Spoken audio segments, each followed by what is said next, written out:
विरूपाक्ष मंदिराच्या समोरचा हा नंदी म्हणजे 1 किलोमीटर साधारण 7 से 8 मीटर कमीत कमी अंतर आहे. आणि ह्या बाजारनंतर आपण अच्युतराय टेम्पलकडे जातो आहे. उंच अशा ह्या पायऱ्या आहेत आणि ह्या पायऱ्या चढत आपल्याला अच्युतराय मंदिराकडे आणि पुन्हा अच्युतराय बाजार त्या बाजाराकडे जायचं. आपण आता पाहिलं डायमंड बाजार पाहिलो. आता अच्युतराय टेम्पलच्या दरम्यान जो बाजार त्या बाजाराची माहिती आपण या उंच पायऱ्या चढून गेल्यानंतर याच डाव्या बाजूला म्हणजे माझ्याबरोबर कॅमेऱ्याच्या डाव्या बाजूला तुंगभद्रा नदी वाहत आहे. आणि ह्या सर्वात मोठ्या शिळा तुम्हाला दिसतात. जणू काही निसर्गाने उचलून एक एक असं रचून ठेवलेत अशा शिला आहेत. आणि ह्या दगडाच्या गुणवैशिष्ट्यामुळेच हम्पीची निर्मिती झाली. म्हणजे हम्पीची निर्मिती अरण्य विद्या यांनी जरी केली असली तरी इथला जो दगड आहे तो दगड कलाकुसरीसाठी खूप चांगला दगड आहे. आणि म्हणून हा दगड इथं उपलब्ध मुबलक प्रमाणात उपलब्ध आहे. नदी आहे, लोकवस्ती वाढायला संधी आहे आणि म्हणून या ठिकाणी हम्पीची निर्मिती झाली असं म्हणायला हरकत नाही. आता आपण येतोय अच्युत टेम्पल. अच्युतराय टेम्पलच्या प्रवेशद्वारामध्ये प्रवेश करतोय. त्याच्या प्रवेशद्वारामधून आपण विरूपाक्ष मंदिराचं गोपूर आणि बाजार बघतो. या ठिकाणी मला स्पष्ट दिसतं की गोपूर नंतर हा स्टेजच्या बाजूला नंदी आणि त्यानंतर पुन्हा काही उंच चढून आल्यानंतर अच्युतराय मंदिराकडे आपण वळणार आहोत. जर मी उल्लेख केल्याप्रमाणे हा हेमकूट पर्वताचा भाग या ठिकाणी दिसतो. हेमकूट पर्वत, विरूपाक्ष मंदिर आणि त्यासमोरील हा अच्युतराय मंदिराचा प्रवेश आणि मधला जो पॅसेज तुम्हाला दिसतो, रोड दिसतो, तो बाजार. हम्पीच्या निर्मितीमागे येत असलेले प्रचंड मोठ्या शिला आणि त्या ज्या शिला आहेत किंवा जे दगड आहे ते दगड कलाकुसरीसाठी अत्युत्कृष्ट दगड आहे. तसा मऊ आणि कठीण या दोन्ही प्रकारचा आहे. कलाकुसरीतली खराब होत नाही. चारही बाजूला प्रचंड मोठे डोंगर, त्यामुळे शत्रूपासून प्रोटेक्शन किंवा संरक्षण. आणि सर्वात महत्त्वाचं म्हणजे इथले नटराई, हिरवाई आणि समृद्धीनं नटलेलं ह्यातला परिसर आणि तुंगभद्रा नदीचा मोठा पात्र या तिन्ही गोष्टीमुळं म्हणजे लोकवस्तीसाठी लागणारं पाणी, लोकवस्तीसाठी लागणारी जमीन, शत्रूपासून संरक्षण करण्यासाठी असलेला प्रचंड मोठा डोंगर चारी बाजूनं आणि इथं असलेलं पाषाण किंवा जे कलाकुसरीसाठी लागणारे जे दगड आहे हे दगड ह्या सगळ्यांच्या कारणांचं एकत्रीकरण केल्यानंतर हम्पीची निर्मिती झालेली आहे. आपण पुन्हा बघतो की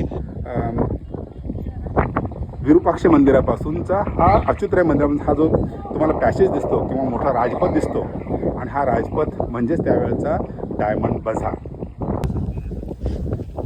अच्युतराय टेम्पलकडे जाणारा हा एक थोडासा ओबडधोबड रस्ता आहे. या दगडांच्या खणीतूनच आपल्याला अच्युतराय टेम्पलकडे जावं लागेल.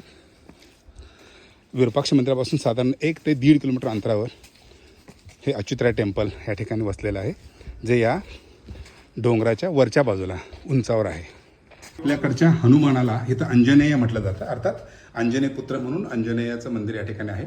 खरं तर याच पर्वतावरती हनुमानाचा जन्म झाला आणि जन्म ठिकाण मी थोड्या वेळ तुम्हाला दाखवणार आहे.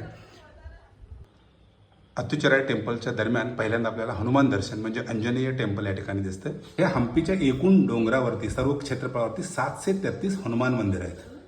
याचं कारण असं की 20 लाख वानरसेना हनुमानाची होती आणि हे किष्किंधा आपण म्हणतो 20 लाख सेना असलेलं हनुमानाचं या ठिकाणी सैन्य असल्यामुळे 733 हनुमानाची मंदिरं या एकंदरीत हम्पीच्या डोंगरावर आहेत. सर्वात उंच पर्वतावरती डोंगरावरती मातंग ऋषींचं इथं ध्यानधारणा करण्याचं ठिकाण होतं. आणि ह्या मातंग ऋषींची एक खूप सुंदर आख्यायिका किंवा दंतकथा सांगितली जाते. मातंग ऋषीनं वालीला शाप दिल्याचं कारण की दुंदुभी राक्षसला ठार मारलं त्या नंदीच्या जवळ आणि नंदी ठार मारल्यानंतर ते रक्त इथंपर्यंत सांडलं आणि तेव्हा मातंग ऋषी ध्यानस्थ होते आणि त्यांची तपश्चर्या भंग झाली आणि म्हणून त्यांनी सांगितलं की तुझा मृत्यू जवळ आहे. आणि घडलं असं की वालीला जेव्हा शाप दिला गेला की तुझा मृत्यू जवळ आहे आणि त्याच दरम्यान तुंगभद्रा नदीच्या पलीकडे वाली आणि सुग्रीव यांचं युद्ध झालं आणि रामाने वालीला मारलं आणि सुग्रीव या किष्किंधा राज्याचा राजा झाला. परत इथं हनुमानाचा जन्म झाला. आणि याच बाजूला मी तुम्हाला सांगितलं की सुग्रीव आणि वालीचं युद्ध झालं तर त्याच ठिकाणी आणि रामाने ठार मारल्यानंतर सुग्रीव हा किष्किंधाचा राजा झाला. इथं काही मोठ्या शिळा आपण बघतो. तर ह्या शिळामध्ये एक खास शिळा अशी आहे की इथं प्रायमरी स्कूल किंवा हायस्कूल सुरू होण्यापूर्वी म्हणजे आदिवासींनी हे केलेलं पेंटिंग तुम्हाला दिसतं. इथं मुलं मुली नृत्य करताना हा हे ओरिजिनल आहे म्हणजे त्यावेळेचीच ही चित्र आहेत. अजूनही त्याचा रंग ऊन वारा पाऊस किती हजार वर्ष झाले असतील पण त्याचा रंग अजूनही गेलेला नाही. ही आहे आदिवासीची पेंटिंग, ओरिजिनल पेंटिंग. शिला किंवा दगडं फोडण्यासाठी ही पद्धत वापरली जायची. ही ओल्ड मेथड म्हणजे जुनी पद्धत.